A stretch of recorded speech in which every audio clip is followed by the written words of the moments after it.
नमस्ते दोस्तों। आज हम से पॉपुलेशन जो चैप्टर है उससे आगे का पार्ट हम शुरू करेंगे। कल हमने लर्न किया था डेंसिटी और ग्रोथ के बारे में।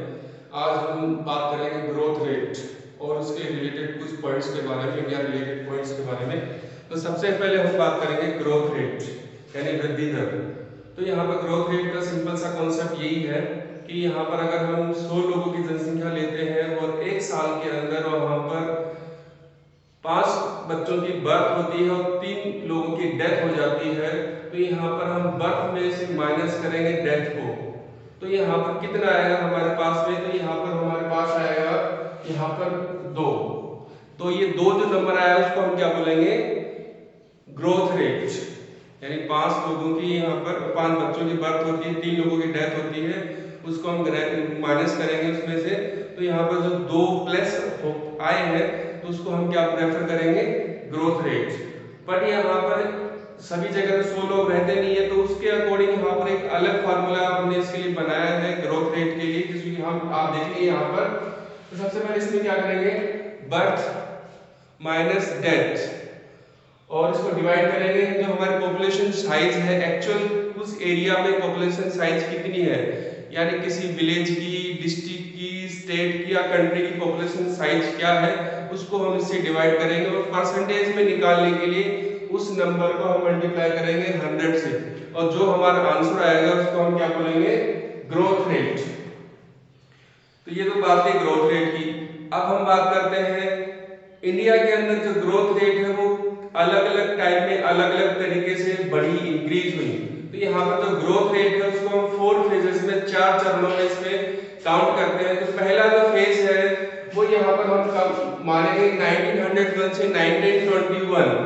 जो पहला जो फेज है, पहला चरण है, जो कि 1901 से 1921 तक का जो पीरियड है उसमें हम कैलकुलेट करेंगे।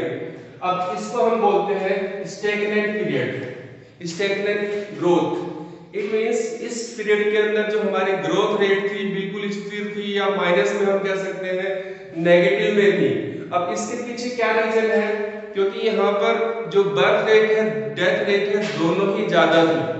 अब यहाँ पर इसके पीछे मेन रीजन ये था क्योंकि यहाँ पर जो पुअर हेल्थ कंडीशन थी, मेडिकल सर्विसेज अवेलेबल नहीं थी हमारे पास के अंदर, ट्रांसपोर्टेशन फैसिलिटी नहीं थी, इलिटरेसी ज्यादा थी यहाँ पर लोगों के पास में, और पुअर फूड सिक्योरिटी, खाने पीने की व्यवस्था नहीं थी, सैनिटेशन फैसिलिटी नहीं थी और बाकी सुविधाएं भी नहीं थी, जिस कारण यहाँ पर हम देखते हैं कि जो बर्थ रेट है और डेथ रेट है दोनों ही ज्यादा थी। तो यहाँ पर इस पीरियड को हम बोलते हैं स्टैग्नेंट ग्रोथ पीरियड। फिर हम उससे आगे की बात करते हैं 1921 1951। तो यहाँ पर मैं बताना चाहूंगा कि जो 1921 का जो पीरियड है उसको हम नेगेटिव पीरियड भी बोलते हैं, नेगेटिव ग्रोथ पीरियड भी बोलते हैं, क्योंकि 1921 का ऐसा पीरियड था जहां पर जो ग्रोथ रेट है वो नेगेटिव में आई थी। याद रखिएगा 1921 कई बार ये एग्जाम के अंदर पूछा जा सकता है कि जो नेगेटिव ग्रोथ रेट ऑफ किस ईयर में आई थी, ये आपका था 1921। अब यहाँ पर इसके पॉइंट्स की बात करें तो 1921 के अंदर बात उससे आगे वाले पीरियड में 1951 जो सेकंड फेज है 1921 टू 1951, तो इसके अंदर कुछ चीजों के अंदर चेंजेस आया और किस में नहीं आया।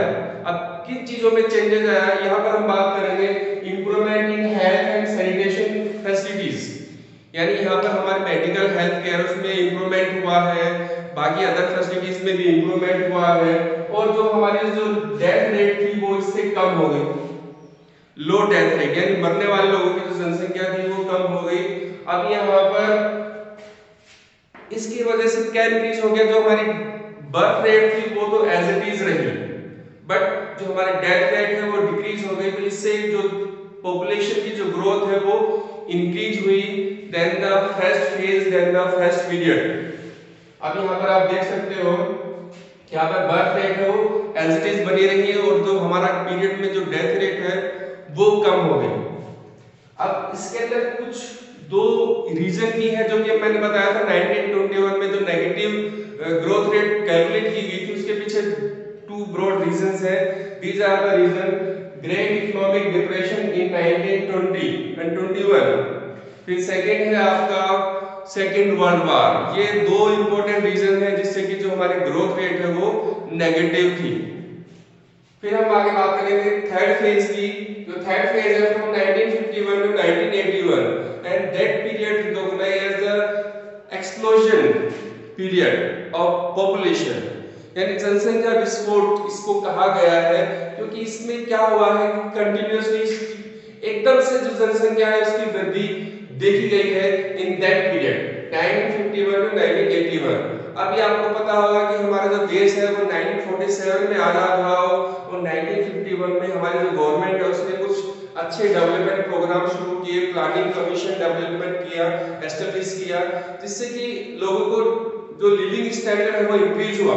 अब लिविंग स्टैंडर्ड इंक्रीज हुआ तो उस अदर फैसिलिटी भी उनको मिलेगी, खाने की, पीने की, अच्छा पानी और अदर एजुकेशन लेवल।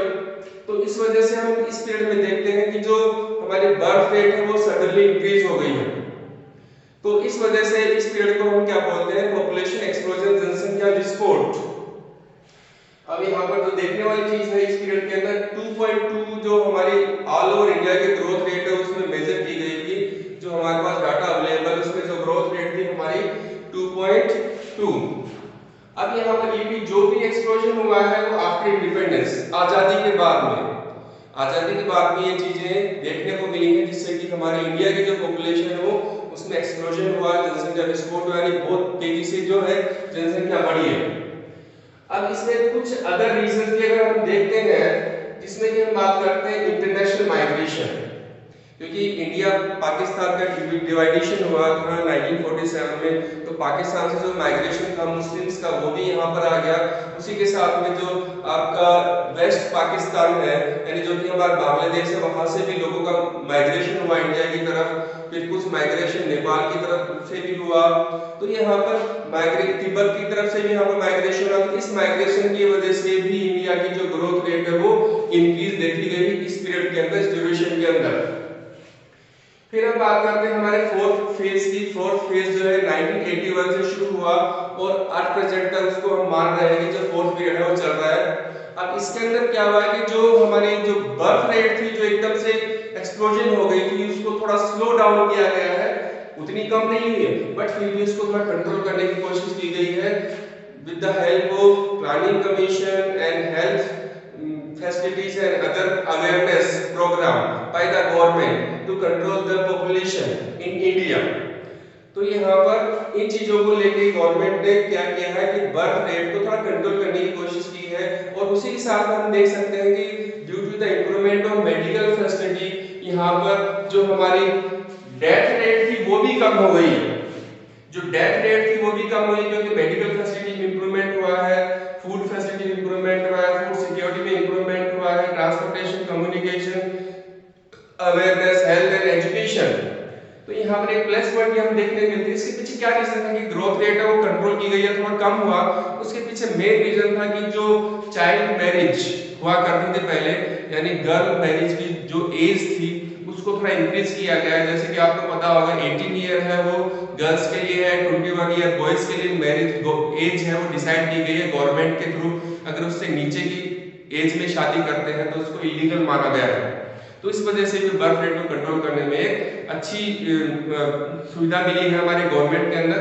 फिर दूसरी हम बात करते हैं गर्ल्स एजुकेशन। पहले गर्ल्स को एजुकेशन नहीं थी, अब उसको एजुकेशन का भी मिला है, अवेयरनेस मिली है कि कितने बच्चे होने चाहिए, उनको हम कैसे पाल सकते हैं, बड़ा कर सकते हैं, अच्छी सुविधा प्रोवाइड करवा सकते हैं।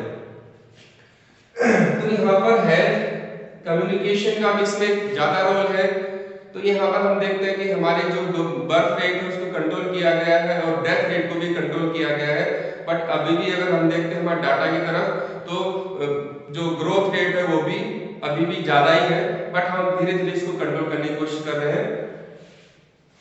जो भी हमने डिस्कस किया अभी वो सारा डाटा एवरेज के बारे में था, क्योंकि हमारे इंडिया में अलग अलग स्टेट्स में अलग अलग क्लाइमेटिक कंडीशन है, अलग अलग एजुकेशन लेवल है, अलग अलग इकोनॉमिक एक्टिविटीज है, तो वहां पे अलग अलग स्टेट्स की अलग अलग ग्रोथ रेट है। वो हम नेक्स्ट वीडियो में डिस्कस करेंगे।